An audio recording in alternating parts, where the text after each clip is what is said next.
Hello friend, welcome to Bajirao Reddy institute. Today analysis के आज के अंक में हम 23 अक्टूबर 2024 के दो प्रमुख समाचारों और उस पर आधारित 5 प्रश्नों पर चर्चा करेंगे। देखिए, अभी कल और आज यानी आज तो मुख्यतः आज जो है ब्रिक्स का समिट चल रहा है। तो ब्रिक्स की समिट तो न्यूज़ में है ही है। भारत और रूस का बायलैटरल संबंध, चीन का बायलैटरल संबंध, लेकिन उसमें अभी कोई बहुत कॉन्क्रीट नहीं आया है। कॉन्क्रीट हो जाएगा तो उस पर हम आपको बताएंगे। दो महत्वपूर्ण न्यूज इस मतलब आज के समाचारों में रहा है, जिसमें से पहला है भारत द्वारा अपना चौथा परमाणु संचालित बैलिस्टिक जो है nuclear ballistic missile submarine SSBN को लॉन्च किया गया है, जिसका नाम S4 डॉट रखा गया है। S4 डॉस यानी शर्तें जो है लागू वाला है, और ये बहुत ही गोपनीय तरीके से किया गया है। 16 अक्टूबर को इसे लॉन्च किया गया था, जहां पे बन रही है विशाखापत्तनम शिप बिल्डिंग में, वहीं पे लॉन्च कर दिया गया था। अगस्त में भारत ने अपनी दूसरी न्यूक्लियर सबमरीन लॉन्च की थी, और ये तीसरी लॉन्च की थी, और ये चौथी है, लेकिन यह है गोपनीय रूप से किया गया है। तो इसको हम समझेंगे, इसमें हम डिटेल से समझेंगे कि ये क्या है, इसके बारे में क्या है, SSBN क्या होता है, SN क्या होता है यानी nuclear powered ballistic missile submarine क्या होता है, या न्यूक्लियर पावर अटैक सबमरीन क्या होता है, और भारत वर्तमान में सबमरीन और उसमें भी न्यूक्लियर सबमरीन पर क्यों इतना बल दे रहा है। ठीक है, तो एकदम डिटेल में खूब पढ़ेंगे अच्छे से, और सबमरीन को लेकर आपके जो भी समस्याएं रहेंगी उसको मतलब समझ को थोड़ा सा बढ़ाने का काम करेंगे। दूसरा है, IMF ने अपना नवीनतम विश्व इकोनॉमिक आउटलुक या विश्व आर्थिक परिदृश्य जो है जारी किया है 22 अक्टूबर को। IMF द्वारा हर वर्ष 2 बार जो है अपना वर्ल्ड इकोनॉमिक आउटलुक या विश्व आर्थिक परिदृश्य जारी किया जाता है, अप्रैल में और अक्टूबर में। बीच बीच में अपडेट भी आते रहते हैं। इसमें जो है भारत को लेके और वैश्विक अनुमानों को लेकर और वैश्विक चुनौतियों को लेकर काफ़ी चीज़ें बताई गई हैं, तो इसको भी हम समझने की कोशिश करेंगे, और फिर इन्हीं पर आधारित 5 प्रश्नों को हम देखेंगे। देखिए, ये परमाणु पनडुब्बी मतलब पनडुब्बी ही होती है, उसकी कुछ खास बातें होती है जो उसे परमाणु पनडुब्बी बना देती है। ठीक है, तो हम इसको समझने की कोशिश करेंगे। क्यों हम इससे चर्चा कर रहे हैं? क्योंकि समाचार पत्रों में आया है कि भारत द्वारा अपनी चौथी परमाणु बैलिस्टिक मिसाइल पनडुब्बी SSBN नाम है, जिसका S4 डॉट, इसका हालांकि अभी ऑफिशियल नेम नहीं रखा गया है, लेकिन इसीलिए इसको S4 डॉट कहा जा रहा है, क्योंकि ये S4 के बाद वाली श्रेणी में आती है। ठीक है, इसको लॉन्च किया गया है। इसके बारे में देखें तो ये अरिहंत श्रेणी की ही जो है पनडुब्बी है। अरिहंत श्रेणी की पनडुब्बी जो है अभी अरिघात को जो दूसरी उसका हिस्सा था उसको अगस्त में लॉन्च किया गया था, और INS अर्दमन ये 2025 में लॉन्च होने वाला है। उसी दौरान जो है भारत ने, ऐसा लग रहा है कि गोपनीय रूप से, अपनी चौथी सबमरीन जो है सबमरीन बैलिस्टिक मिसाइल सबमरीन या SSBN को लॉन्च कर दिया है। साथ ही में ये भी समाचार है कि भारत द्वारा 2 attack submarine, nuclear attack submarine या SSN को भी लेकर जो है सरकार द्वारा मंजूरी दे दी गई है। अब इसके बाद जो SSBN होंगे वो इस जो भी अरिहंत श्रेणी की नाप की पनडुब्बियां हैं उनके दुगने आकार की होंगी। ठीक है, तो ऐसे में हम SSBN या nuclear submarine, nuclear ballistic submarine और न्यूक्लियर अटैक सबमरीन को जो है हम समझने की कोशिश करते हैं। आइए चलिए देखते हैं चर्चा में क्यों है। तो देखिए, भारत ने अपने विरोधियों के खिलाफ अपनी परमाणु प्रतिरोधक क्षमता, न्यूक्लियर डेटरेंट पावर को मजबूत करने के लिए इस सप्ताह 16 अक्टूबर को विशाखापत्तनम के शिप बिल्डिंग सेंटर में ही चुपचाप अपनी चौथी परमाणु बैलिस्टिक मिसाइल पनडुब्बी SSBN, इसको अगर देखा जाए तो SSBN का नाम होता है शिप सबमर्सिबल बैलिस्टिक न्यूक्लियर, यानी एक तरह से कहा गया है, और इसे वास्तव में ऐसी न्यूक्लियर पावर्ड सबमरीन जो बैलिस्टिक मिसाइलों को, सबमरीन बैलिस्टिक मिसाइलों को लॉन्च करने में सक्षम होती हैं। दूसरी जो है भारत की दूसरी SSBN या INS अरिघात जिसे नाम दिया गया है, यह INS अरिहंत श्रेणी का ही जो है, और ये भी जो लॉन्च किया गया है ये भी INS अरिहंत श्रेणी की है। इसको रक्षा मंत्री ने 29 अगस्त 2024 को कमीशन किया था। जबकि तीसरी SSBN जो अभी बन रही है वो INS अरिदमन के नाम से जो है अगले साल इसे कमीशन किए जाने की बात इसमें कही जा रही है। तो ये अभी तक इसके बारे में सूचनाएं हमारे पास है। अब अगर हम समझें कि हाँ, इसी के साथ ये है कि सरकार ने केंद्रीय सुरक्षा मामलों पर केंद्रीय समिति, जो देखा जाए कि कैबिनेट में सबसे हाई पावर्ड कमेटी होती है, उसके द्वारा जो है एक इंडो पैसिफिक क्षेत्र या भारत प्रशांत क्षेत्र में जो उसको सुरक्षा को चुनौतियां दिख रही है, उसको लेकर 2 न्यूक्लियर अटैक सबमरीन या SSN की लॉन्च की को निर्माण के कार्य को भी जो है मंजूरी दे दी है नौसेना के। ठीक है, तो हम इसमें क्या क्या समझ में आ रहा? भारत ने चौथी SSBN को लॉन्च किया है, जो कि अरिहंत श्रेणी की है, चुपके से लॉन्च किया है।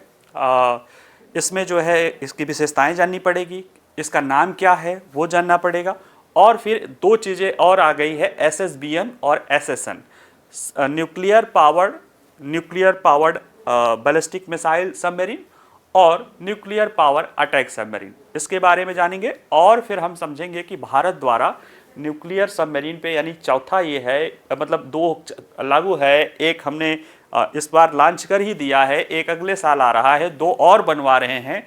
तो आखिर इतना न्यूक्लियर सबमरीन, इसके साथ डीजल आदि पे तो काम सबमरीन की बात छोड़ ही दिया जाए, इतना कुछ क्यों किया जा रहा है भारत द्वारा, उसको भी समझने की हम कोशिश करेंगे, जो हमें समझ में आएगा कि वाकई में क्यों ऐसा किया जा रहा है। अगर हम देखें चौथी SSBN या S4 की विशेषताएं, तो देखिए इसकी विशेषताएं कुछ अरिहंत की है और कह सकते हो कि उससे थोड़ी सी अलग भी है। जैसे अरिहंत श्रेणी की ही है, अरिहंत श्रेणी जब कह रहे हैं तो ये एक परंपरा होती है कि कोई भी जो है युद्धपोत, अगर शिप जो है बनाई जाती है, तो वो किसी विशेष कब में जो पहला नाम रखा जाता है, उसी के बाद की उसके आगे की श्रेणियों को उसी के क्लास की कह दिया जाता है। तो जैसे ये जो अभी सबमरीन लॉन्च किया गया है, या अगस्त में जो कमीशन किया गया था या लॉन्च किया गया था, ये दोनों ही अरिहंत क्लास की है, जो कि पहले से ही, यानी हमें लगता है उसमें किया गया है। उसकी खास बात है अरिहंत की कि वो 6000 टन विस्थापन क्षमता वाली जो है nuclear powered ballistic missile launching submarine है, यानी कि ये न्यूक्लियर पावर से इसमें चलती है। इसमें 83 megawatt pressurize heavy water reactor के न्यूक्लियर पावर लगे हैं, अरिहंत श्रेणी के जितनी भी हैं। ये 6000 जो है टन की विस्थापन क्षमता है, और इसमें सबमरीन से बैलिस्टिक मिसाइल्स लॉन्च करने की क्षमता है। अरिहंत जो थी ना, वो जो है पहले ये देखें कि हाल में ये जो लॉन्च मिसाइल ये की गई है S4 डॉट, यह 75% स्वदेशी है, और इससे केवल 3500 किलोमीटर जो है, मतलब ये केवल 3500 किलोमीटर दूरी तक परमाणु ले जाने में सक्षम सबमरीन बैलिस्टिक मिसाइल SLBM जो है K4 इससे छोड़ा जाएगा। इसके पहले अगर हम सोचे अरिहंत है, तो अरिहंत में 750 किलोमीटर रेंज वाली K15 SLBM जो है, या सबमरीन लॉन्चिंग बैलिस्टिक मिसाइल, जो कि परमाणु हथियार भी ले जा सकती है, उसके लिए अरिहंत से सिर्फ K15 ही छोड़ा जा सकता है।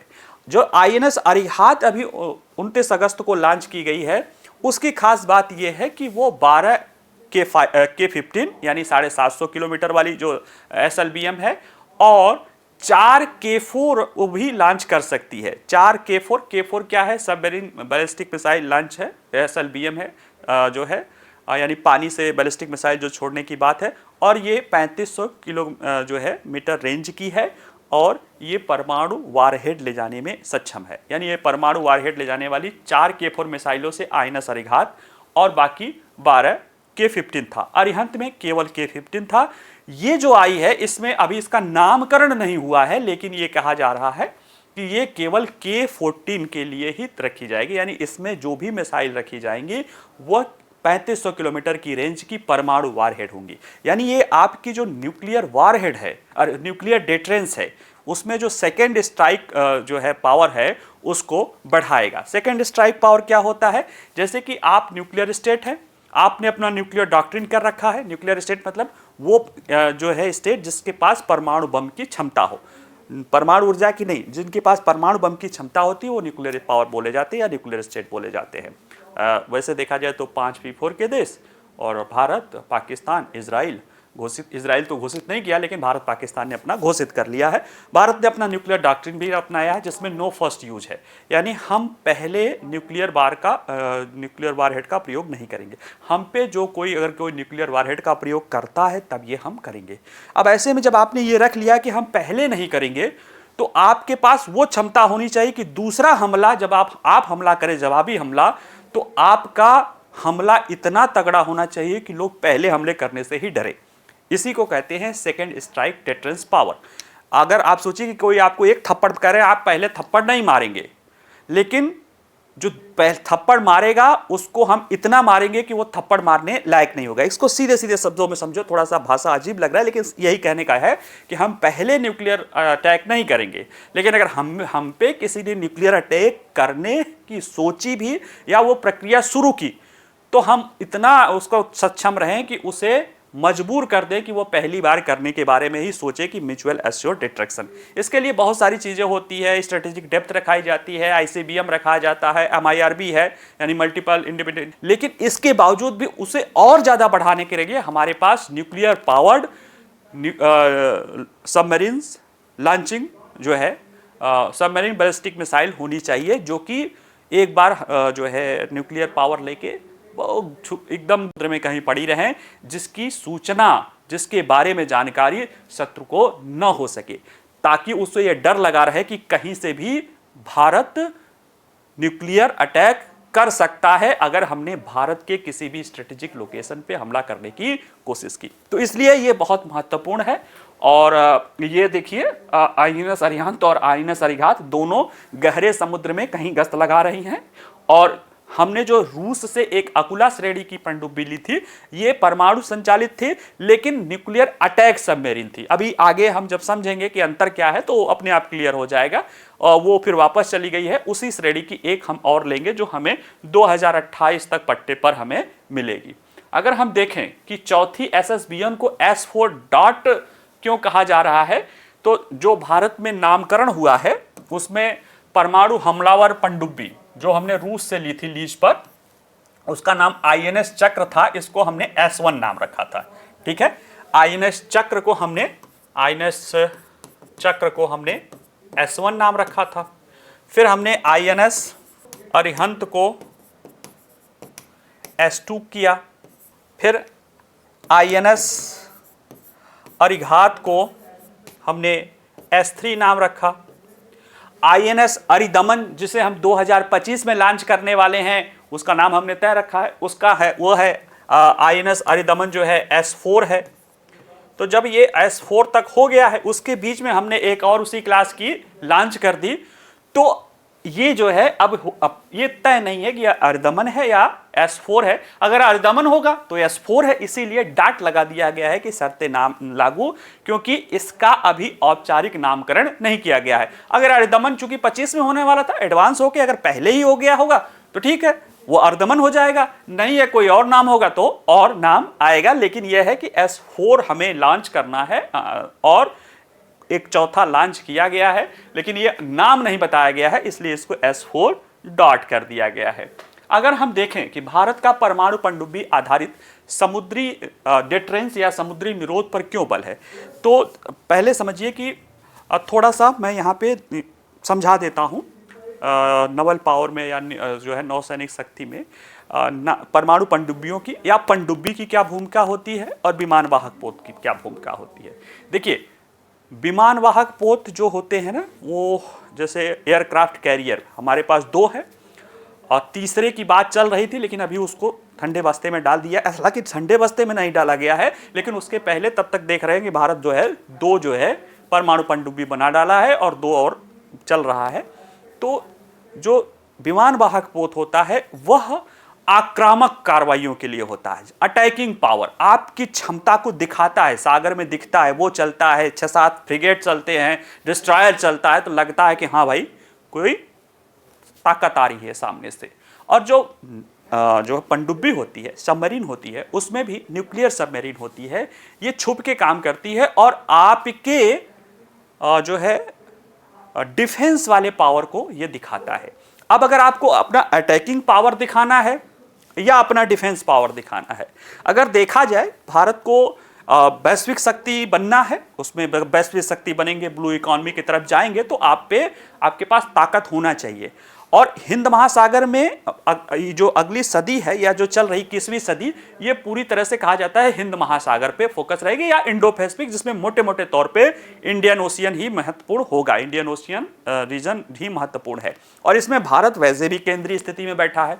भारत के दो जो है इधर आप कह सकते हो कि एक तरफ अंडमान है, एक तरफ लक्षद्वीप है। ये दोनों नॉन सिंकिंग एयरक्राफ्ट कैरियर इन्हें बोले जाते हैं, ये न डूबने वाले। हम इनको 2 एयरक्राफ्ट कैरियर के रूप में बना सकते हैं। 2 ऑलरेडी हमारे पास एयरक्राफ्ट कैरियर आ गए हैं, हालांकि हमें चाहिए 3, क्योंकि एक जो है रिपेयर के लिए रहे, बाकी 2 तैनात हों। तो एक तरह से हमें जो इंडियन ओशियन के लिए जो अभी 10-20 साल में, 10 साल 15 साल में हमें जो एयरक्राफ्ट कैरियर की जरूरत चाहिए, हमें एक और चाहिए। अगर एक मिल जाएगा तो हमारा लगभग काम हो जाएगा, है ना। तो हालांकि कुछ लोग कह रहे हैं जब तक वो आएगा तब तक जो एक हमारा रूस वाला है वो रिटायर हो जाएगा, जो भी हो तो भी वो चल जाएगा। लेकिन इंडियन ओशियन क्षेत्र में कहीं ना कहीं चीन का बहुत बड़ा व्यापार जाता है, और चीन का बहुत चीजें देखी जा रही, गतिविधियां देखी जा रही है। कई सारे उसके विमान दिखाई देते हैं, उसके पनडुब्बियां दिखाई देती हैं, जिसके में कई सारे डोंगे 21 डोंगे फिर 26 नाम भी बड़ा अजीब है, इनकी बैलिस्टिक मिसाइलें हैं, जिनसे हमारे विमान वाहक पोत को खतरा हो सकता है, क्योंकि दिखाई देता है वो बैलिस्टिक मिसाइल से लॉन्च करके उनको खतरा हो सकता है। ऐसे में हम एक अपने डिफेंसिव, चूंकि अभी हमारा अभी क्या, पहले से भी हमारा कभी ऑफेंसिव नहीं रहा, हालांकि डिफेंस में ऑफेंस होना भी बहुत अच्छा माना जाता है। तो हम अभी अपने डिफेंस फोर्स को मजबूर कर रहे हैं नौसेना में, कि ये जो चीन की खतरे, बैलिस्टिक मिसाइल का जो विमान वाहक पोतों के लिए खतरा है, उसको कैसे दूर रखा जा सके, इसके लिए हम सबमरीन ला रहे हैं, और न्यूक्लियर पावर्ड सबमरीन ला रहे हैं, जिसकी स्टेल्थ कैपेसिटी और भी ज्यादा हो। हालांकि अभी हमारे पास जो अटैक सबमरीन है, जिसमें से अरिहंत है या अरिघात है, ये दोनों काम कर लेती है। लेकिन ये जो अभी लॉन्च किया गया, ये तो एक तरह से सब, इसमें सिर्फ बैलिस्टिक मिसाइल है, तो ये डेटरेंट पावर के लिए ही है। आगे जो हम अभी लाने वाले हैं वो इस अरिहंत श्रेणी से दूने पावर की है, और उसमें जो भी मिसाइल, बैलिस्टिक मिसाइल तैनात किया जाएगा वो 5000 किलोमीटर के रेंज से ज्यादा रहेगा। आप कहेंगे भारत 5000 क्योंकि इंटरमीडिएट रेंज बैलिस्टिक मिसाइल, लेकिन उसमें पक्का मान लीजिएगा उसमें ICBM भारत तैनात करेगा। तो ये चीजें जो है वो आगे हमारे पास आएंगी। तो कहीं ना कहीं भारत द्वारा क्यों बल दिया जा रहा है परमाणु पनडुब्बी पर विमान वाहक, क्योंकि भारत को जिस क्षेत्र में हमें अपना आधिपत्य करना है, हम चीन थोड़ी ना है, हम अमेरिका थोड़ी ना कि पूरी दुनिया को कब्जा करना है। हाँ, जब 21वीं सदी यानी अभी तो 70-80 साल तो हमारा ही इंडियन ओशियन महत्वपूर्ण रहेगा, उसमें हमारी ताकत मजबूत है। फिर जैसे जैसे हमें जरूरत पड़ेगी तो हम विमान वाहक पोत भी अपने बनाएंगे, क्योंकि ऑलरेडी हमारे पास 2 अनसिंकेबल जो है एयरक्राफ्ट कैरियर या एयरबेस तो हमारे पास है ही है। कौन? अंडमान और इधर लक्षद्वीप, जिसमें हम INS जटायु इस तरह की चीजें कर रहे हैं। ठीक है, हम अगर थोड़ा सा देख ले कि परमाणु बैलिस्टिक मिसाइल पनडुब्बी, SSBN नाम होता है, SSBN परमाणु बैलिस्टिक मिसाइल पनडुब्बी, और परमाणु अटैक पनडुब्बी। तो परमाणु बैलिस्टिक मिसाइल पनडुब्बी या SSBN क्या होता है, इसको अगर एब्रीविएशन को तोड़ें तो इसे बोला जाता है S से शिप, S से सबमर्सिबल, B से बैलिस्टिक, N से न्यूक्लियर। यानी ऐसी nuclear submarine, nuclear powered submarine जिससे बैलिस्टिक मिसाइल को लॉन्च किया जाता है। ठीक है, और यह परमाणु ऊर्जा से संचालित होती है और बैलिस्टिक मिसाइलों को लॉन्च करती है, और यह किसी देश की परमाणु डेटरेंस, न्यूक्लियर डेटरेंस पावर को मजबूत करती है, क्योंकि आमतौर पर इसका प्रयोग, आमतौर पर चूंकि हमारी तो अरिहंत, चलो वो टॉमहोक क्रूज मिसाइल और कुछ टारपेडो भी लॉन्च कर सकती है अरिहंत और अरिघात, लेकिन जो आमतौर पे ये होता है ना, ये न्यूक्लियर डिटरेंस के लिए होता है। चुप मार के बैलिस्टिक लेके पड़े रहो, बैलिस्टिक मिसाइल को जरूरत पड़ने पर ये द्वितीय कमांड या जैसा भी हो, भारत के लिए तो द्वितीय कमांड, द्वितीय स्ट्राइक है, जिनके अटैकिंग है उनके लिए अटैकिंग का ये लाभ देती है। अब अगर हम देखें अटैकिंग मतलब जिनकी न्यूक्लियर डॉक्ट्रिन अटैकिंग की है कि वो पहले परमाणु उपयोग करेंगे तो इससे भी कर सकते हैं। हालांकि भारत के लिए तो बहुत जरूरी है, क्योंकि भारत ने कहा है कि नो फर्स्ट यूज। ठीक, अब आते हैं, देखते हैं कि परमाणु हमलावर पनडुब्बी या परमाणु अटैक सबमरीन जो INS चक्र थी, या जिसको 2 और पनडुब्बियों की बात की जा रही है, ये ऐसी पनडुब्बियां होती हैं, ये भी परमाणु रिएक्टर से संचालित होती हैं, लेकिन ये जो है लॉन्च बैलिस्टिक मिसाइल नहीं ले जाती हैं। ये अपने साथ क्रूज मिसाइल, टारपीडो आदि ले जाती हैं, जिनका काम है कि कोई परमाणु कोई पनडुब्बी है उसके विरुद्ध में, कोई जहाज है, डिस्ट्रॉयर है, शिप है, उसके विरुद्ध में चलती हैं। और ये तेज होती हैं क्योंकि हल्की होती हैं और ये डिफेंस की रक्षा का हमारे लिए काम करती हैं। तो ये हमारे परमाणु पनडुब्बी जो लॉन्च की गई है और उससे जुड़ी हुई सारी सूचना रही। अगला जो है समाचार वह है कि आईएमएफ ने अपना हालिया विश्व आर्थिक परिदृश्य या वर्ल्ड इकोनॉमिक आउटलुक रिपोर्ट जो है जारी की है। हर वर्ष आईएमएफ द्वारा वैश्विक अर्थव्यवस्था को लेके, उसमें खासतौर से विकासशील अर्थव्यवस्थाओं के विकास को, चुनौतियों को, आगे होने वाली परिदृश्य को शॉर्ट और मीडियम टर्म यानी 1 साल से लेके 2 से 3 साल के बारे में अपना अनुमान आईएमएफ द्वारा जारी किया जाता है। हर वर्ष दो बार, 1 अप्रैल के आसपास आता है और 1 अक्टूबर के बाद। इसके बाद इसमें अक्सर अपडेट आते रहते हैं। इसमें आईएमएफ द्वारा जो है भारत को लेकर भी कुछ अनुमान बताए गए हैं, विश्व को लेकर भी अनुमान बताए गए। जैसे भारत को लेकर जो उसने अपना अनुमान पहले लगाया था उसी को एज इट इज किया है। 7% विकास दर रहेगी जो चालू वित्तीय वर्ष है। अगले वित्तीय वर्ष के लिए जो 6.5% का अनुमान पहले भी लगाया था उसको यथास्थिति रखा है। और विश्व के लिए जो ओवरऑल विश्व की विकास दर 3.2% रखा था पहले भी, इस बार रखा है। और उसका कहना है कि विश्व की स्थिति ठीक है, हालांकि कुछ जो है निगेटिव कॉन्सेप्ट्स बने हैं, वो जोखिम को बढ़ा रहे हैं, जिसमें जो है अनिश्चित मौद्रिक नीतियां, जो है चीन का संकट जो है, खासतौर से रियल एस्टेट सेक्टर का संकट, और जो स्ट्रेटेजिक परिस्थितियां हैं यानी मिडिल ईस्ट या यूक्रेन के, उसके कारण जो है वस्तुओं की कीमतें बढ़ने से भी जो है कुछ चुनौतियां उत्पन्न हो सकती हैं। आइए जरा देखते हैं इसके बारे में। तो देखिए, विश्व आर्थिक परिदृश्य या वर्ल्ड इकोनॉमिक आउटलुक आईएमएफ द्वारा या उसके कर्मचारी द्वारा तैयार किया जाने वाला एक सर्वेक्षण है, जिसे आमतौर पर वर्ष में 2 बार प्रकाशित किया जाता है। यह निकट यानी 1 वर्ष और मध्यम अवधि यानी 2 से 3 साल के जो है में विश्व अर्थव्यवस्था के विश्लेषण और अनुमान को प्रस्तुत करता है। आईएमएफ द्वारा अपने सदस्य देशों और वैश्विक आर्थिक प्रणाली में आर्थिक विकास और नीतियों के लिए यह निगरानी करने के लिए यह अभिन्न अंग के रूप में होता है। अगर हम देखें कि इसमें उन्नत, उभरती और विकासशील अर्थव्यवस्थाओं को प्रभावित करने वाले मुद्दों पर भी चर्चा किया जाता है और जो उनके लिए वर्तमान रुचि का विषय है उस पर भी संशोधित किया जाता है कि उनके लिए वर्तमान में किन चीज़ों पर ध्यान देने की आवश्यकता है। अगर हम इसको भारत के अनुमान को लेकर देखें कि इसमें जो अनुमान किया गया है, तो देखिए आईएमएफ द्वारा 22 अक्टूबर को ये अपनी नवीनतम रिपोर्ट जारी की गई है। इसमें चालू वित्त वर्ष के लिए, यानी जो चालू वित्त वर्ष क्या है, वित्त वर्ष 2024-25, 1 अप्रैल 2024 से लेकर 31 मार्च 2025 तक के लिए भारत के लिए जो विकास अनुमान है उसको 7% पर बरकरार रखा है। ठीक है। अगर हम देखें कि जो प्रमुख संस्थाएं हैं, आरबीआई का 7.2% है। हमारा जो इकोनॉमिक सर्वे है वो 6.5 से 7% का अनुमान लगाया है और ये लगभग यही अनुमान होने की है। बस आरबीआई का थोड़ा सा ज़्यादा है, 7.2% से है, तो उससे थोड़ा सा कम है। और अगले वित्त वर्ष के लिए यानी वित्त वर्ष 2025 और 26 के लिए, 2025 और 26 के लिए ये 6.5% और ये 7% हो चाहे 6.5% हो, ये दोनों अनुमान पहले से ही जो लगाया है, यानी अप्रैल के लिए जो आया है या अपडेट जो आया है उसमें जो आईएमएफ ने कहा है उसको यथास्थिति रखा है। इसका मतलब है कि आईएमएफ को भारत की अर्थव्यवस्था को लेके अभी कोई चिंता या कोई ऐसी चुनौती उसको नहीं है। हालांकि एक बात उसने और कही है, आईएमएफ का कहना है कि भारतीय अर्थव्यवस्था, उसने कहा कि पिछले साल यानी 2023-24 यानी उसके अनुसार 2023 के लिए वित्त वर्ष 2023-24 उसमें भारत की अर्थव्यवस्था एक्चुअल में 8.2% से बढ़ी है। ये वाली अर्थव्यवस्था 7% से बढ़ेगी, आगे आने वाली अर्थव्यवस्था 6.5% से बढ़ने का अनुमान है। लेकिन मेरा अनुमान है कि उससे ज़्यादा भी होगा, फिर भी 6.5% बढ़ने का अनुमान है। आईएमएफ का कहना है कि अगर देखा जाए तो जो अभी तक मोमेंटम था 7%, 8% या पिछले 3 साल का देखेंगे 23-24 या 22-23 और या 21-22, तो ये तीनों का मिला देंगे तो 8% से ऊपर का विकास दर आता है।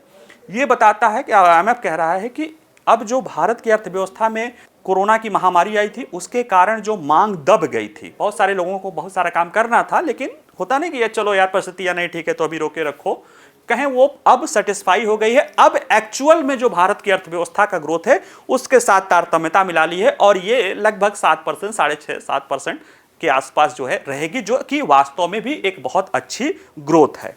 अगर अब वैश्विक स्तर को लेकर देखा जाए तो इसने कहा है, अनुमान लगाया है कि वैश्विक स्तर पे परिस्थितियां बेहतर हैं, अच्छी है, लेकिन अभी भी मध्यम अवधि की चुनौतियां हैं। यानी इस साल तो स्थिति ठीक ठाक है, लेकिन आगे आने वाले वर्षों में, नहीं अगले साल, 2 साल, अगले साल, उसके आगे जो है कुछ चुनौतियां बनी हुई हैं। उसने आईएमएफ ने चालू वर्ष के लिए दुनिया की जो आर्थिक वृद्धि है उसको 3.5% पर बरकरार रखा है और जुलाई में इसने, हालांकि अप्रैल में 3.2% पर बरकरार रखा है। अप्रैल में यही किया था, लेकिन जुलाई में उसने अपडेट दिया था और इसने 3.3% कर दिया था, लेकिन बाद में फिर से उसको लगा कि नहीं 3.2% ही रहेगा। इसके साथ साथ उसने जो है अमेरिका के लिए अनुमान जो है, अमेरिका और चीन दो और पहली और दूसरी स्तर पे, अमेरिका के लिए विकास दर को 2.8%, पहले 2.6% कहा था, उसको बढ़ा के 2.8% कर दिया है। और चीन का अनुमान जो उसने 5% का लगाया था उसको कम करके 4.8% कर दिया है। यानी कि कहीं ना कहीं आईएमएफ के जो है उसमें अमेरिका के लिए भी पॉजिटिव साइंस है, भारत के लिए जैसी है, विश्व के लिए जैसे है, हाँ चीन के लिए वहां उसको थोड़ा सा लेकर उस पर नकारात्मक भाव आया है। और 2023 में यही सेम जो है विकास दर जो 2023 का रहा है उसको उसने चीन और अमेरिका के लिए बरकरार रखा है, लेकिन भारत के लिए नहीं, 8.2% नहीं, वो 7% है। खैर ठीक है, जो भी है कॉन्शियस होना जरूरी होता है। साथ ही में इस रिपोर्ट में भारतीय वैश्विक अर्थव्यवस्था के सामने कुछ जोखिमों की बात की है। यानी जोखिम, ऐसी जोखिम जिसके कारण, ऐसी चुनौतियां जिसके कारण रिस्क, जिसके कारण विकास दर प्रभावित हो सकता है। जिसमें अगर देखा जाए तो वो है कि नीतिगत अनिश्चितता बनी हुई है, खासतौर से मौद्रिक नीति की वैश्विक स्तर पर अनिश्चितता बढ़ने के कारण वैश्विक परिदृश्य के लिए जोखिम का खतरा बढ़ा हुआ है। वैश्विक वित्तीय बाजार में अचानक होने वाले अस्थिरता, यानी कि मांग में सर्ज, एकाएक पता चला कि अमेरिका में ब्याज दर बढ़ा दिया जैसे अभी, या कुछ उसमें कुछ और चेंजेज आ गए। देखिए अगस्त की शुरुआत में ही अनुभव किया गया कि बहुत तेजी से होता है। अब जब तेजी से ये कुछ चीजें होती हैं ना तो उससे वित्तीय नीतियां जो हैं, कड़े वित्तीय नीति यानी जो मौद्रिक पॉलिसी है उसको लोग टाइट करने लगते हैं। जब मौद्रिक टाइट करने लगते हैं तो उससे मुद्रा यानी उपलब्धता जो है कम होने लगती है वैश्विक स्तर पर, जिससे निवेश और विकास प्रभावित होने लगता है। इसका प्रभाव विकासशील जैसे भारत जैसे विकासशील और इमर्जिंग कंट्री में ज्यादा होती है, क्योंकि उन्हें निवेश की सबसे ज्यादा जरूरत होती है। जैसे जैसे हम अभी भूखे रहें 2-4 दिन, 6 दिन, 10 दिन तो दुबले पतले होंगे फिर ठीक हो जाएंगे, वो उतनी समस्या नहीं होती। लेकिन जो बढ़ता हुआ बच्चा है ना, उसको अगर सही ढंग से भोजन पानी नहीं मिले तो वो उसका प्रभाव ज़्यादा आता है। तो जैसे इमर्जिंग इकोनॉमी है या विकासशील देश हैं, वो एक बढ़ते हुए बच्चे और तेजी से बढ़ रहे हैं, उनको जो है ज़रूरत है बाहरी वित्त पोषण की। और जब इस तरह से अनिश्चितता हो जाती है या टाइट चीज़ें हो जाती हैं तो एफडीआई वो खींच के फिर उन्हीं अमेरिका आदि, जैसे इसमें अमेरिका का ही अगर उदाहरण लो तो अमेरिका आदि में चला जाता है और विकासशील देशों के लिए पूंजी की कमी हो जाती है और ये पूंजी का बहिर्वाह होने लगता है और ऋण संकट भी बढ़ जाता है।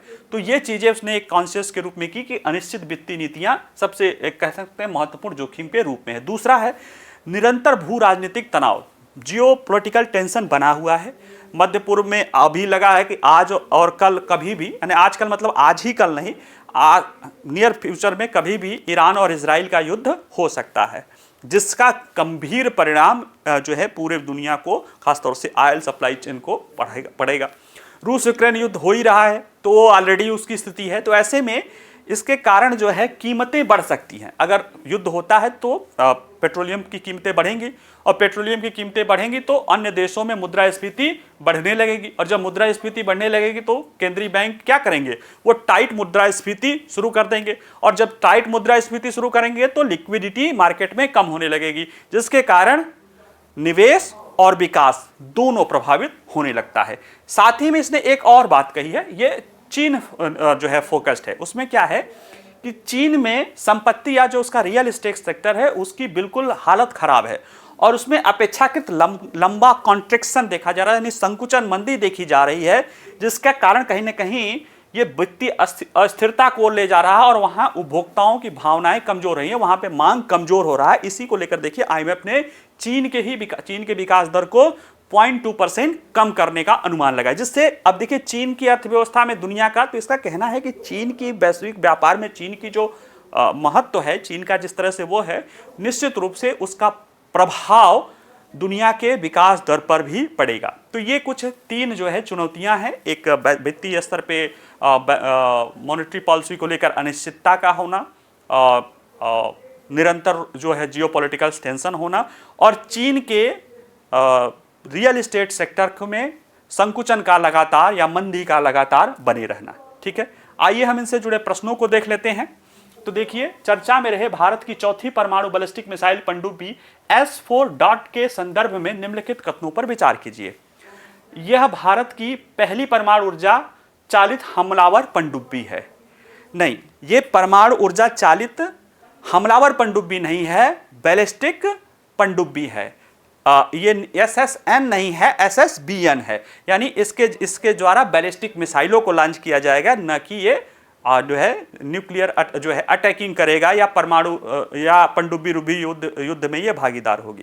तो ये पहला जो है इसका गलत है। दूसरा है, इस पनडुब्बी से 3500 किलोमीटर से अधिक रेंज वाली K4 और 750 किलोमीटर रेंज वाली K15 परमाणु सक्षम बैलिस्टिक मिसाइल लॉन्च की जा सकती है। देखिए, ये जो है ना, ये जो पनडुब्बी है, जैसे हमने अभी बताया कि अरिहंत में K15 लॉन्च की जाती है, पहली जो हमारी अरिहंत श्रेणी की अरिहंत, वो K15 ले जाती है, यानी S2, जो इसका नाम S2 है। हमने जो अरिघात किया है, अरिघात लॉन्च किया है अगस्त में, वो K15 और K4 दोनों लॉन्च कर सकती है। हालांकि इस वाले में जो S4 डॉट है या हैश है, ये जो है पूरी तरह से K4 को ही ले जाने में, इसमें सिर्फ K4 के लिए ही लॉन्चिंग सिस्टम रहेगा, K15 नहीं। यानी एक तरह से ये लंबी दूरी वाली जो बैलिस्टिक मिसाइल है लॉन्चिंग, उसी को ही ये ले जाएगी। तो इसलिए इसका दोनों में से कोई भी स्टेटमेंट सही नहीं है। दूसरा है, निम्नलिखित परमाणु पनडुब्बियों में से कौन सी एक परमाणु हमलावर पनडुब्बी या SSN की श्रेणी में है? तो देखिए, INS चक्र ये क्या है? ये रूस से जो हम अकुला क्लास की न्यूक्लियर अटैक सबमरीन लिए थे, ये उसी का रूप है। तो ये देखा जाए तो अटैक सबमरीन है। हालांकि भारत का अपना अभी बनाने का प्लान 2 का है, लेकिन रूस वाली जो INS चक्र थी वो अटैक सबमरीन थी। बाकी के जो तीनों अरिहंत क्लास के हैं, ये तीनों जो है क्या है? Nuclear powered ballistic missile submarine है। ठीक है, तो ये इसलिए इसका आंसर जो है A होगा। तीसरा प्रश्न है, चर्चा में रहे भारत के परमाणु हमलावर पनडुब्बी SSN कार्यक्रम के संदर्भ में निम्नलिखित कथनों पर विचार कीजिए। हाल ही में सुरक्षा पर कैबिनेट समिति ने 2 परमाणु हमलावर पनडुब्बियों के निर्माण की भारतीय नौसेना की योजना को मंजूरी दी है। बिल्कुल है, सही है, तो सिंपल सा स्टेटमेंट है, बताया भी अभी है। दूसरा है, परमाणु हमलावर पनडुब्बियां मुख्य रूप से पनडुब्बी रोवी युद्ध, सतही संचालन और खुफिया जानकारी जुटाने के लिए प्रयोग किया जाता है। बिल्कुल सही है। तो ऐसे में ये दोनों स्टेटमेंट सही होने के कारण इसका विकल्प जो है C है। चौथा है, 2 बार प्रकाशित होने वाली विश्व आर्थिक परिदृश्य रिपोर्ट को निम्नलिखित किस संस्था द्वारा प्रकाशित किया जाता है? इस तरह के प्रश्न यूपीएससी में कई बार पूछे होंगे। तो ADB, एशिया विकास बैंक। अंतिम प्रश्न है कि चर्चा में रहे विश्व आर्थिक परिदृश्य की हालिया रिपोर्ट में वैश्विक परिदृश्य के लिए जोखिम की परिस्थितियों के अनुमानों के संदर्भ में निम्नलिखित कथनों पर विचार कीजिए। वैश्विक स्तर पर नीति अनिश्चितता बढ़ने के कारण वैश्विक परिदृश्य के लिए जोखिम का खतरा बढ़ा हुआ है। बिल्कुल सही है। चीन के संपत्ति क्षेत्र में गहरा या अपेक्षा से अधिक लंबा संकुचन नकारात्मक वैश्विक स्लिप ओवर उत्पन्न कर सकता है। हाँ, दोनों सही है, इसलिए इसका आंसर जो है C होगा। ठीक है, चलिए आज के लिए इतना ही। आप बाकी वीडियो को पसंद आए तो लाइक करिए, शेयर करिए। कुछ प्रश्न हो तो पूछ सकते हैं। अगर कुछ प्रश्नों में कोई भी डाउट लगे कि नहीं ये नहीं सर ये विकल्प है, हालांकि मैंने सॉल्व किया है, सही है, लेकिन अगर आपको लगे तो आप वो भी पूछ सकते हैं। बाकी पढ़ते रहिए और नोट्स बनाते रहिए, रिवीजन करते रहिए और सबसे महत्वपूर्ण, मुस्कुराते रहिए। नमस्कार, धन्यवाद।